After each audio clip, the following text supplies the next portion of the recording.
ಬೆಳಕು ಕನ್ನಡ ಸುದ್ದಿವಾಹಿನಿ. ಇದು ಸತ್ಯ ಸುದ್ದಿಗಳ ಪೂರಣ. ಚಿಂತಾಮಣಿಯಿಂದ KS ನೂರುಲ್ಲ.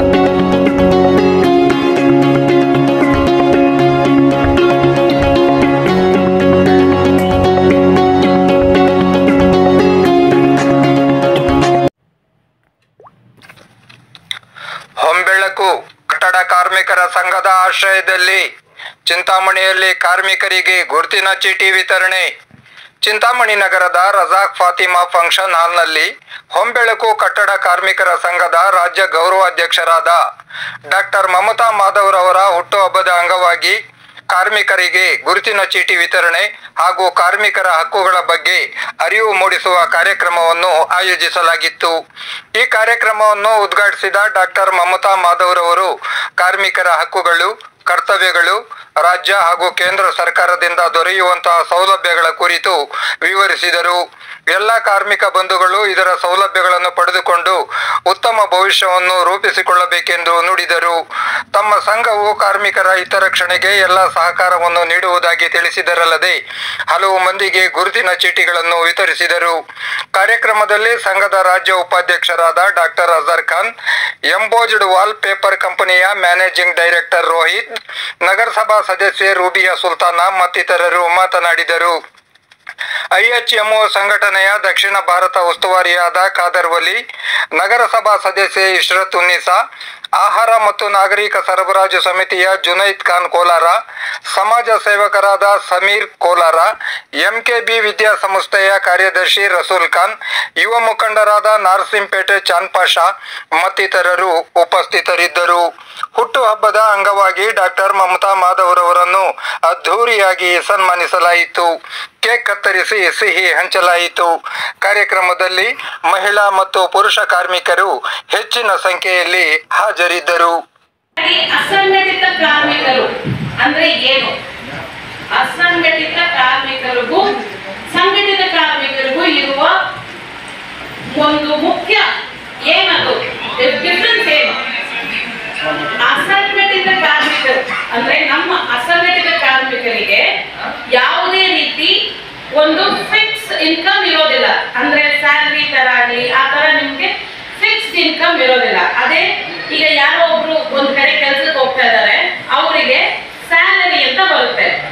ಅವ್ರ ಅಕಸ್ಮಾತ್ ಅವರಿಗೆ ಲೀವ್ ಗಳ ಫೆಸಿಲಿಟಿ ಇರುತ್ತೆ, ಅವ್ರಿಗೆ ಪೇಡ್ ಲೀವ್ ಇರುತ್ತೆ, ಮತ್ತೆ ಅನ್ಪೇಡ್ ಲೀವ್ ಇರುತ್ತೆ. ಅಕಸ್ಮಾತ್ ಅವ್ರಿಗೆ ಬೇಕಾದ್ರೆ 15 ದಿವಸದವರೆಗೂ ಅವರು ರಜಾ ಹಾಕಿ ಸಹ ಅವರು ತಮ್ಮ ಸ್ಯಾಲರಿ ತಗೋಬಹುದು. ನಮಗ ಫೆಸಿಲಿಟಿ ಇದೆಯಾ? ಇಲ್ಲ ಅಲ್ಲ. ಸೊ ನಾವು ಕೆಲಸಕ್ಕೆ ಹೋದ್ರೆ ನಮಗೆ ದುಡ್ಡು ಅಂದ್ರೆ ನಮಗೆ ಸಂಬಳ ಬರೋದು ನಮಗೆ ಕೆಲಸಕ್ಕೆ ಹೋದ್ರೆ ಮಾತ್ರ. ಸೊ ನಾವು ದಿನ ಕೂಲಿಗೆ ಕೆಲಸ ಮಾಡುವಂತವ್ರು ಇವರಿಗೆ ಅಸಂಘಟಿತ ಕಾರ್ಮಿಕರು ಅಂತ ಹೇಳ್ತೀವಿ. ದೇಶದ 60% ಇನ್ಕಮ್ ಬರೋದು ನಮ್ಮಿಂದ, ನಮ್ಮ ಅಸಂಘಟಿತ ಕಾರ್ಮಿಕರಿಂದ. ದೇಶದ 88% GDP ಇರೋದು ನಮ್ಮಿಂದ, ಅಸಂಘಟಿತ ಕಾರ್ಮಿಕರು. ಈಗ ಸರ್ವರು ಒಂದು ಮಾತು ಹೇಳಿದ್ರು, ನಾವು ತುಂಬಾ ಪಾಪದವರು, ನಮಗೋಸ್ಕರ. ಇಲ್ಲ, ನೀವು ಪಾಪದವರಲ್ಲ. ದೇಶ ಮುಂದುವರಿಯಕ್ಕೆ 60% ನಿಮ್ದು ದೇಣಿಗೆ ಇದೆ. ಸೊ ನಾವು ಪಾಪದವರಲ್ಲ. ಮೊದಲನೇದಾಗಿ ಅದು. ಎರಡನೇದಾಗಿ ಈಗ ನೀವು ನನ್ನ ತಮ್ಮ ಅಜರ್ ಹೇಳ್ದ, ಈಗ ನೀವು ಯಾವ್ದಾದ್ರು DTP ಸೆಂಟರ್ಗೋ ಅಥವಾ ಎಲ್ಲೇ ಹೋದ್ರು ನಾನು ಕಾರ್ಡ್ ಮಾಡಿಸ್ಕೋಬಹುದು. ಯಾಕೆ ಒಂದು ಯೂನಿಯನ್ ನ ಸಹಾಯ ಬೇಕು ಅಂತ ನಿಮಗೆ ಬಹಳಷ್ಟು ಜನಕ್ಕೆ ಈ ಬಂದಿರ್ಬೋದು. ಏನಕ್ಕೆ ಬೇಕಿದು ಅಂತ. ಮೊದಲನೇದಾಗಿ ನಾ ಏನ್ ಹೇಳಲಿಕ್ಕೆ ಇಷ್ಟಪಡ್ತೀನಿ ಅಂದ್ರೆ, ಈಗ ನೀವು ಒಂದನೇ ಕ್ಲಾಸಲ್ಲಿ ನಾವು ಒಂದು ಪಾಠ ಓದಿದ್ವಿ, ನಿಮ್ಗೆಲ್ಲಾರ್ದು ನೆನಪಿರ್ಬೋದು. 10 ಜನ ಮಕ್ಕಳು ಇರ್ತಾರೆ. ಅಪ್ಪನಿಗೆ ಅಪ್ಪ ಏನ್ ಮಾಡ್ತಾನೆ, ಎಲ್ಲಾನು ಕರೆಸ್ತಾನೆ, ಮುಂದೆ ನಿಲ್ಸಿ ಎಲ್ಲಾರ ಕೈಯಲ್ಲೂ ಒಂದೊಂದು ಕಟ್ಟಿ ಕೊಡ್ತಾನೆ. ಒಂದೊಂದು ಕಟ್ಟಿ ಕೊಟ್ಟು ಎಲ್ಲಾರ್ಗೂ ಮುರಿಲಿಕ್ಕೆ ಹೇಳ್ತಾನೆ. ಎಲ್ಲರೂ ಟಪ ಟಪ ಟಪ ಮುರಿತಾರೆ. ಅದೇ ಏನ್ ಮಾಡ್ತಾನೆ, 2 ಕಟ್ಟಿ ಕೊಡ್ತಾನೆ. ಸ್ವಲ್ಪ ಕಷ್ಟ ಆಗುತ್ತೆ, ಬಟ್ ಆದ್ರೂ ಮುರಿತಾರೆ. 3 ಕೊಡ್ತಾನೆ, ಅದು ಇನ್ನೊಂಚೂರು ಕಷ್ಟ ಆಗುತ್ತೆ, ಮುರಿತಾರೆ. ಅದೇ 4, 5, 6 ಕಟ್ಟಿ ಆಗ್ತಾ ಹೋದಂಗೆ ಅದೇ ಏನಂದ್ರೆ ನಾವು ಒಗ್ಗಟ್ಟಾಗಿದ್ರೆ ನಮ್ಮನ್ನ ಯಾರು ಮುರಿಲಿಕ್ಕೆ ಸಾಧ್ಯ ಇಲ್ಲ. ಈಗ ನಿಮ್ಗೇನಾದ್ರೂ ಪ್ರಾಬ್ಲಮ್ ಇತ್ತು, ನೀವು ಒಬ್ಬರೇ ಹೋದ್ರೆ ನಿಮ್ಮ ಧ್ವನಿ ಅಲ್ಲಿ ಬೇಕಾಗಿರೋರ್ಗ ಕಿವಿ ಕೇಳೋದಿಲ್ಲ. ಅದೇ ನನ್ನ ತಮ್ಮನಂತವರು ಇಲ್ಲಿರೋದ್ರಿಂದ ಅವರು ನಿಮ್ ಎಲ್ಲಾರ ಧ್ವನಿಯಾಗಿ ಅದು ಎಲ್ಲಿಗೆ ಮುಟ್ಟಿಸ್ಬೇಕು ಅಲ್ಲಿ ಮುಟ್ಟಿಸ್ತಾರೆ. ಇಲ್ಲಿ ಮುಟ್ಟದೇ ಇರೋ ಪಕ್ಷದಲ್ಲಿ ನನ್ನಂತವ್ರ ಸಹಾಯಕ್ಕಿದ್ದೀವಿ, ಮೇಲ್ಗಡೆ ಹೋಗಿ ಮುಟ್ಟಿಸ್ತೀವಿ. ಇದು ಮೊದಲನೇ ಉದ್ದೇಶ ಏನಂದ್ರೆ ನಿಮ್ ಎಲ್ಲಾರ್ಗು ಆ ನ್ಯಾಯ ಕೊಡಿಸ್ಬೇಕು ಅನ್ನೋದೇ ಒಂದು ಯೂನಿಯನ್ನ ಉದ್ದೇಶ ಆಗಿರುತ್ತೆ. ಎರಡನೇದಾಗಿ ಈ ಬೋರ್ಡ್ಗಳು ಹೇಗೆ ಅಂದ್ರೆ ಮಂತ್ಲಿ ಮೀಟಿಂಗ್ಗಳಿರುತ್ತೆ. ಅಂದ್ರೆ ನಾವು ಪ್ರತಿ ತಿಂಗಳು ಹೊಸ ಸ್ಕೀಮ್ಸ್ ನ ತರ್ತೀವಿ. ಹಳೆ ಸ್ಕೀಮಲ್ಲಿ ಏನ್ ಪ್ರಾಬ್ಲಮ್ ಆಗಿದೆ ಅಂತ ವಿಚಾರಣೆಗಳಾಗುತ್ತೆ. ನಾನು ಅದೇ ಬೋರ್ಡ್ ಅಲ್ಲಿ ಡೈರೆಕ್ಟರ್ ಇದ್ದೆ, ಸೊ ನನಗೆ ಆ ಬೋರ್ಡ್ ಇಂದ ಕಂಪ್ಲೀಟ್ ಡೀಟೇಲ್ಸ್ ಗೊತ್ತಿದೆ. ಮಂತ್ಲಿ ಅದ್ರದ್ದು ವಿಮರ್ಶೆಗಳು ನಡೆಯುತ್ತೆ, ಏನೇನ್ ಮಾಡಬೇಕು ಡೀಟೇಲ್ಸ್ ಸಿಗುತ್ತೆ.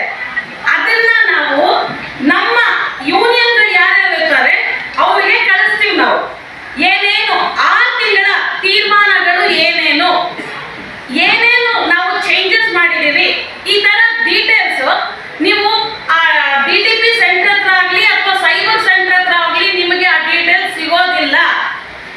ಈ ತರ ಯೂನಿಯನ್ಗಳಿಂದ ನಿಮಗೆ ಕಂಪ್ಲೀಟ್ ಡೀಟೇಲ್ಸ್ ನಿಮಗೆ ಆರಾಮಾಗಿ ಸಿಗುತ್ತೆ. ಸೊ ಅಸಂಘಟಿತ ಕಾರ್ಮಿಕರ ಬಗ್ಗೆ ಹೇಳಿದೆ.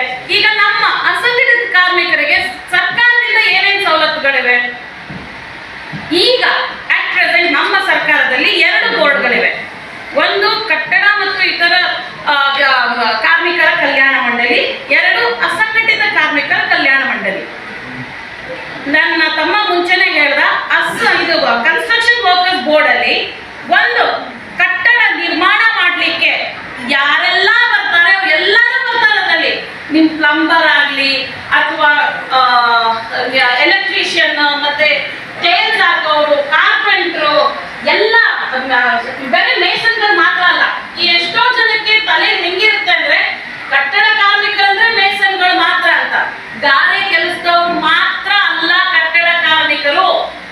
ಒಂದು ಕಟ್ಟಡ ನಿರ್ಮಾಣ ಮಾಡ್ಲಿಕ್ಕೆ ಯಾರೆಲ್ಲ ನಮಗೆ ಸಹಾಯ ಮಾಡ್ತಾರೋ ಅವ್ರು ಎಲ್ಲಾರು ಕಟ್ಟಡ ಕಾರ್ಮಿಕರು.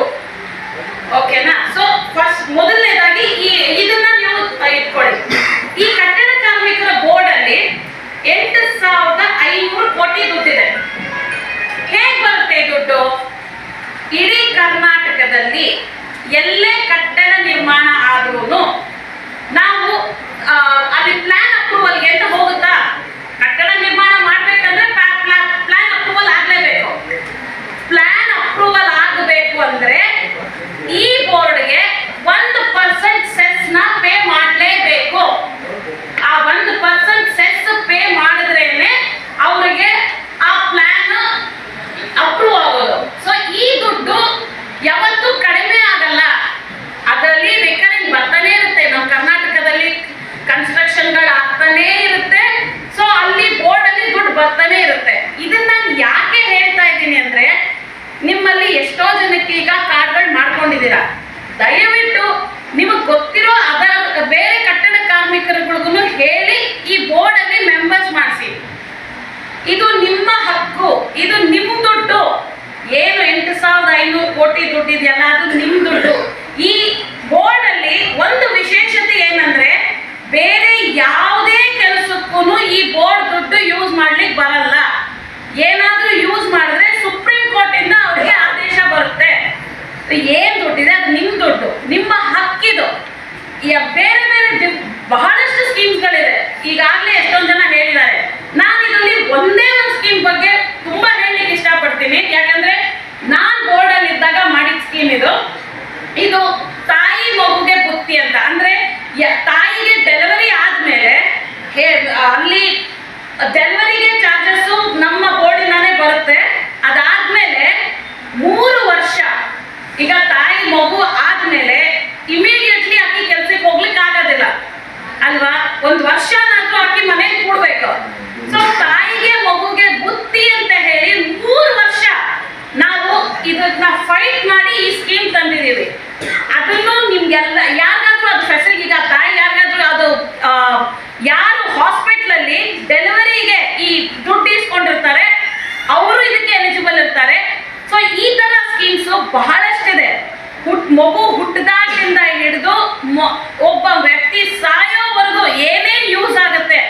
ಎಲ್ಲದಕ್ಕೂ ಇದರಲ್ಲಿ ಸ್ಕೀಮ್ಸ್ ಇದೆ. ಅಂದ್ರೆ ಸತ್ತ ಮೇಲೆ ಕೊನೆ ಇದು ಮಾಡ್ಲಿಕ್ಕೂ ಲಾಸ್ಟ್ ರಿಚುವಲ್ಸ್ ಮಾಡ್ಲಿಕ್ಕೂ ಬೋರ್ಡ್ ಇಂದ ದುಡ್ಡು ಬರುತ್ತೆ.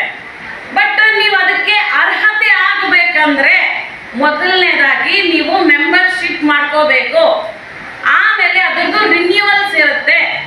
ನೀವು ಒಂದ್ಸಲಿ ಮೆಂಬರ್ಶಿಪ್ ಮಾಡಿ ಮನೇಲಿ ಕುತ್ಕೊಂಡ್ರೆ ಅದು ಭಾರ ಆಯ್ತು ಅಂದ್ರೆ ಯಾರು ಏನು ಮಾಡ್ಲಿಕ್ಕೆ ಆಗಲ್ಲ. ನಾವೇ ಎಷ್ಟು ಫೈಟ್ ಮಾಡಿದ್ರು ಆಗಲ್ಲ. ಸೊ ನೀವು ಅದು ಆಕ್ಟಿವ್ ಮೆಂಬರ್ ಅಂದ್ರೆ ಅವಾಗ ಅದನ್ನ ಆಕ್ಟಿವೇಶನ್ ಮಾಡಿಸ್ಬೇಕು. ಸೊ ಆ ತರ ಏನೇನು ನಿಮಗೆ ಸವಲತ್ತುಗಳಿದೆ ಮತ್ತೆ ಅದರದ್ದು ಏನೇನು ಡೀಟೇಲ್ಸ್ ಇದೆ ಈ ಯೂನಿಯನ್ ಇಂದ ನಿಮಗೆ ಸಿಗುತ್ತೆ. ಮತ್ತೆ ಈಗ ಇವಾಗ ನೀವು ಕೇಳ್ಬೋದು ಕನ್ಸ್ಟ್ರಕ್ಷನ್ ವರ್ಕರ್ಸ್ ಮಾತ್ರನ, ಬೇರೆಯವ್ರಿಗೆ ಏನು ಅಂತ.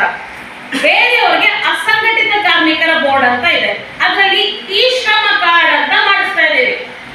ಈ ಶ್ರಮ ಕಾರ್ಡ್ ಈಗ ಹೇಗೆ ಎಲ್ಲರಿಗೂ ಆಧಾರ್ ಕಾರ್ಡ್ ಇದೆ ಅದೇ ತರ ಮುಂದಕ್ಕೆ ಎಲ್ಲ ಅಸಂಘಟಿತ ಕಾರ್ಮಿಕರಿಗೂ ಈ ಶ್ರಮ ಕಾರ್ಡ್ ಆಧಾರ್ ರೀತಿ ವರ್ಕ್ ಆಗುತ್ತೆ. ಏನೇ ಫೆಸಿಲಿಟಿ ಈಗ ಸೆಂಟ್ರಲ್ ಗೌರ್ಮೆಂಟ್ ಇಂದ ಆಗಲಿ ಸ್ಟೇಟ್ ಗೌರ್ಮೆಂಟ್ ಇಂದ ಆಗಲಿ ಯಾವುದೇ ರೀತಿ ಸವಲತ್ತುಗಳು ನಿಮಗೆ ಕೊಡಬೇಕಾದರೆ ಅವರು ಈ ಶ್ರಮ ಕಾರ್ಡ್ ಥ್ರೂನೇ ಕೊಡ್ತಾರೆ. ಸೊ ಈ ಯಾರ್ಯಾರು ಅಸಂಘಟಿತ ಕಾರ್ಮಿಕರಿದ್ದೀರಿ, ನಮ್ಮ ಕನ್ಸ್ಟ್ರಕ್ಷನ್ ವರ್ಕರ್ಸ್ ಹೊರತುಪಡಿಸಿ ದಯವಿಟ್ಟು ಈ ಶ್ರಮ ಕಾರ್ಡ್ಗಳನ್ನ ನೋಂದಾವಣಿ ಮಾಡ್ಕೊಳ್ಳಿ. ಇದರ ಜೊತೆ ಗಿಗ್ ವರ್ಕರ್ಸ್ ಅಂದ್ರೆ ಈ ಆಪ್ ಇಲ್ಲಿ ಅಷ್ಟಿದೆಯೋ ಇಲ್ವೋ ಗೊತ್ತಿಲ್ಲ, ಬಟ್ ಬೆಂಗಳೂರಲ್ಲಂತೂ ಆಪ್ ಬೇಸ್ ವರ್ಕರ್ಸ್ ಇಂದ ನಮಗೆ ಜೀವನನೇ ನಡೆಯಲ್ಲ. ನಾವು ಇಲ್ಲಿ ಪಕ್ಕದೊಳಗೆ ಹೋಗ್ಬೇಕಾದ್ರೆ ಓಲಾ ಉಬರ್ ಮಾಡ್ಕೊಳ್ತೀವಿ, ಮನೇಲಿ ಇರ್ತೀವಿ, ಅರ್ಜೆಂಟ್ ಆಗಿ ತರಕಾರಿ ಬೇಕು, ಬಿಗ್ ಬಾಸ್ಕೆಟ್ ಅಲ್ಲಿ ಮಾಡ್ತೀವಿ. ಸೊ ಇಲ್ಲಿ ಅದ್ರ ಬಗ್ಗೆ ನನಗೆ ಅಷ್ಟು ಗೊತ್ತಿಲ್ಲ. ಬಟ್ ನಮ್ಮ ಮೆಟ್ರೋಪಾಲಿಟನ್ ಸಿಟೀಸ್ ಅಲ್ಲಿ ಈ ಗಿಗ್ ವರ್ಕರ್ಸ್ ಅನ್ನೋದು ಬಹಳಷ್ಟಿದೆ. ಝೊಮ್ಯಾಟೊ ಇದೆಯಾ? ಸೊ ಝೊಮ್ಯಾಟೊ, ಸ್ವಿಗ್ಗಿ ಆ ತರದ್ದೆಲ್ಲ ವರ್ಕರ್ಸ್ಗೆ ಗಿಗ್ ವರ್ಕರ್ಸ್ ಅಂತಾರೆ. ಇಲ್ಲಿ ಕಡಿಮೆ ಇದ್ರು ಏನು ಇಲ್ಲ, ಆಧಾರ್ ಕಾರ್ಡು, ನಿಮ್ಮದು ಡ್ರೈವಿಂಗ್ ಲೈಸೆನ್ಸ್ ಮತ್ತೆ ಯಾವ ಆಪ್ಗೋಸ್ಕರ ಕೆಲಸ ಮಾಡ್ತಾ ಇದ್ದೀರಾ ಅನ್ನೋದೊಂದು ಡೀಟೇಲ್ಸ್ ಕೊಟ್ರೆ ನಿಮಗೆ ಇನ್ಶೂರೆನ್ಸ್ಗಳು ಸಿಗುತ್ತೆ. ಇದು ಹೊಸದಾಗಿ ಮಾಡಿರೋ ಒಂದು ಸ್ಕೀಮ್.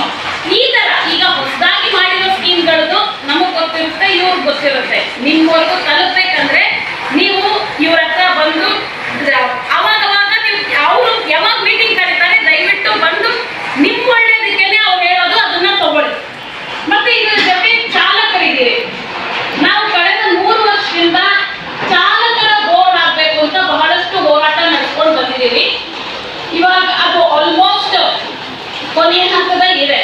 ನಮ್ಮ ಸರ್ಕಾರದಲ್ಲಿ ಚಾಲಕರಿಗಾಗಿ ಒಂದು ಬೋರ್ಡ್ ಸ್ಥಾಪನೆ ಮಾಡಲೇಬೇಕು ಅಂತ.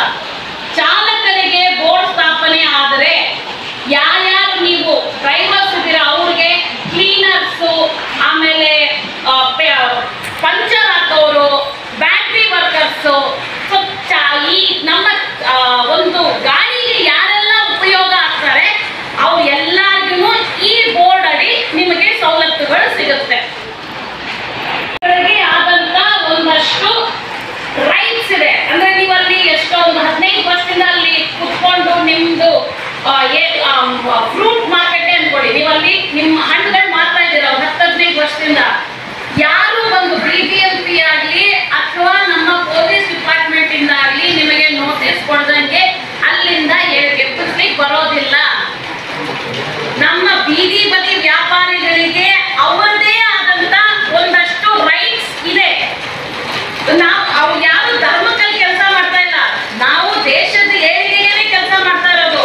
ಸೊ ನಿಮಗೆ ಆ ರೈಟ್ಸ್ ಇರೋದ್ರಿಂದ ನೀವು ಆ ರೈಟ್ಸ್ ನ ಮಾತಾಡಕ್ಕೆ ಈ ತರ ಸಂಘಟನೆಗಳು ಬೇಕಾಗುತ್ತೆ. ಮತ್ತೆ ಈಗ ಸ್ಟ್ರೈಕ್ಗಳು ಎಷ್ಟೋ ಒಂದೊಂದು ಕಾರ್ಯಕ್ರಮಗಳಲ್ಲಿ ನಮಗೆ ಪ್ರೊಟೆಸ್ಟ್ ಮಾಡಿದ್ರೆ ನಮಗೆ ಇದು ಸಿಗೋದೇ ಇಲ್ಲ, ನ್ಯಾಯ ಸಿಗೋದೇ ಇಲ್ಲ. ಸೊ ನಾವೆಲ್ಲರೂ ಒಟ್ಟಿಗೆ ಇದ್ರೆ ನಿಮಗೆ ಏನು ನ್ಯಾಯ ಕೊಡಿಸ್ಬೇಕು ಆ ಕೆಲಸ ಇವ್ರಂತವ್ರು ಮಾಡ್ತಾರೆ. ಇದ್ರ ಹೊರತುಪಡಿಸಿ ಇನ್ನೊಂದು ಬಹಳ ಇಂಪಾರ್ಟೆಂಟ್ ವಿಚಾರ ಹೇಳಲಿಕ್ಕೆ ನಾನು ಇಷ್ಟಪಡ್ತೀನಿ. 18 ವರ್ಷದ ಮಕ್ಕಳು, 18 ವರ್ಷ ಕೆಳಗೆ ಇರೋ ವಯಸ್ಸಿನ ಮಕ್ಕಳಿಗೆ ದಯವಿಟ್ಟು ಕೆಲಸಕ್ಕೆ ಕಳಿಸ್ಬೇಡಿ. ಚೈಲ್ಡ್ ಲೇಬರ್ ಇದು ಆಕ್ಚುಲಿ ಹೇಗಂದ್ರೆ ಇದು ಕ್ರೈಮ್. ಇದು